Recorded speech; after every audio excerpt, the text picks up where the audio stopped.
Special Marathi रेसिपीजमध्ये आपल्या सर्वांचं खूप खूप स्वागत आहे। आज आपण बनवणार आहोत पावसाळा स्पेशल बटाटे वडे। त्यासाठी आपण इथं 4 बटाटे उकडून घेतलेले आहेत। बटाटे उकडून थंड झाल्यानंतर यांची साल काढून घेऊ। आता मॅशरच्या साहाय्याने बटाटे अशा पद्धतीने मॅश करून घेऊ। मॅशर नसेल तर हाताच्या साहाय्यानेही तुम्ही बटाटे बारीक करून घेऊ शकता।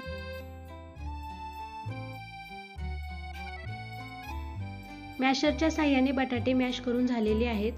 थोड्या वेळासाठी आपण यांना बाजूला ठेवू। त्यानंतर इथे एका मिक्सरच्या भांड्यात 8 ते 10 हिरव्या मिरच्या, 7-8 लसूण पाकळ्या, 1 इंच आल्याचा तुकडा कट करून, चवीनुसार मीठ आणि थोडीशी कोथिंबीर घेऊ। हे सर्व साहित्य मिक्सरमध्ये अशा पद्धतीने बारीक करून घ्यायचं आहे। त्यानंतर गॅसवरती एका कढईमध्ये आपण 2 चमचे तेल घेऊ। तेल छान तापलं की यामध्ये आपण पाव चमचा जिरे आणि मोहरी घालू। त्यानंतर 6-7 कढीपत्त्याची पानं घालू। कढीपत्ता छान तडतडला की यामध्ये आपण बनवून घेतलेली हिरव्या मिरचीची पेस्ट घालू। हिरवी मिरचीची पेस्ट फोडणीमध्ये छान परतून झाली की यामध्ये पाव चमचा हळद घालायची आहे। पुन्हा एकदा फोडणी छान हलवून घेऊ आणि आता यामध्ये आपण मॅश करून घेतलेले बटाटे घालू। बारीक करून घेतलेला बटाटा फोडणीमध्ये घालून झाला की व्यवस्थित असा मिक्स करून घेऊ।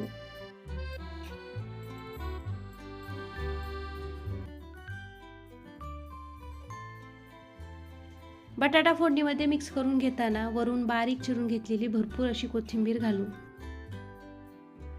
अशा पद्धतीने वडे बनवण्यासाठीचं सारण इथं तयार आहे।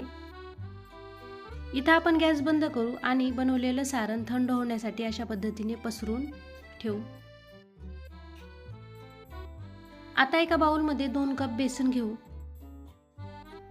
यामध्ये पाव चमचा मीठ आणि पाव चमचा हळद घालू। सोबतच छोटा अर्धा चमचा ओवा घालायचा आहे। आणि आता हे सर्व मिश्रण थोडं पाणी घालून मिक्स करून घेऊ।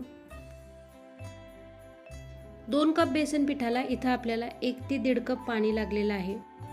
वडी बनवण्यासाठी लागणारं हे मिश्रण खूप जास्त सैलसरही नाही आणि खूप जास्त घट्टही बनवायचं नाही।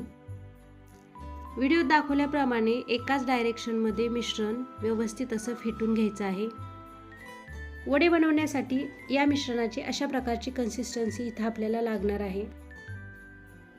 आणि सर्वात शेवटी या मिश्रणामध्ये पाव चमचा खाण्याचा सोडा घालायचा आहे। खाण्याचा सोडा घालून मिश्रण छान असं फेटून घेऊ आणि थोड्या वेळासाठी झाकून ठेवू। आता इथं बटाट्याचं सारण थंड झालेलं आहे। या मिश्रणाचे आपण छोटे छोटे वडे थापून घेऊ। व्हिडिओ दाखवल्याप्रमाणे मिश्रणाचा छोटासा भाग घेऊन दोन्ही हाताच्या साहाय्याने त्याला थोडासा चपटा आकार द्यायचा आहे। अशा पद्धतीने इथं आपण सर्व मिश्रणाचे वडे बनवून घेतलेले आहेत। सोबतच गॅसवरती तेल गरम करण्यासाठी ठेवलेलं आहे। मीडियम फ्लेमवरती तेल छान तापलेलं आहे। आता यामध्ये आपण हे वडे सोडू। व्हिडिओत दाखवल्याप्रमाणे बेसन पिठाच्या मिश्रणामध्ये अशा प्रकारे हे वडे बुडवून तेलामध्ये सोडायचे आहेत। कढईमध्ये मावतील एवढेच वडे तेलामध्ये सोडायचे आहेत। दोन्ही बाजूंनी वडे छान तळण्यासाठी यांना झाडणीच्या साहाय्याने अधूनमधून खाली वर करत राहायचं आहे। मीडियम फ्लेमवरती वडे हे सोनेरी होईपर्यंत तळून घ्यायचे आहेत।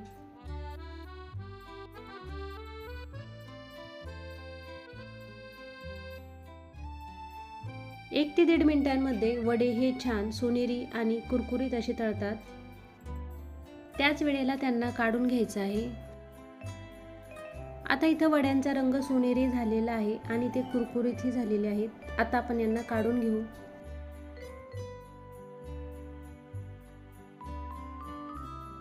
सगळे वडे काढून झाल्यानंतर वड्यांसोबत तळणारा हा छोटा चुरमा देखील आपण काढून घेऊ। हाही पुढे आपल्याला लागणार आहे।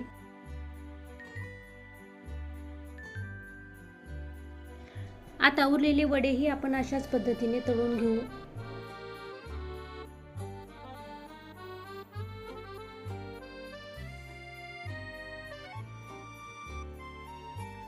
आता सर्व वडे तळून झाल्यानंतर आपण गरम तेलामध्ये लगेचच मिरच्याही तळून घेऊ। तळण्यापूर्वी 6-7 मिरच्या या उभ्या चिरून घ्यायच्या आहेत। मिरच्या न चिरता तेलामध्ये टाकल्या तर त्या तेलामध्ये उडू शकतात। इथं मिरच्या छान तळून झालेल्या आहेत। आता यावरती आपण थोडंसं मीठ घालू आणि इथं आपले वडेही सगळे छान तळून झालेले आहेत। आता आपण वडापावमध्ये असणारी लाल चटणी बनवायला घेऊ। वड्यांसोबत तळणारा जो चुरमा आपण बाजूला काढून घेतला आहे तो चुरमा आपण एका मिक्सरच्या भांड्यात घेऊ। यामध्ये 1 ते 1.5 चमचा काश्मीरी लाल मिरची पावडर घालू। सोबतच लसणाच्या 5 ते 6 पाकळ्या घालायच्या आहेत आणि चवीनुसार मीठ घालून मिक्सरला एकदा फिरवून घेऊ।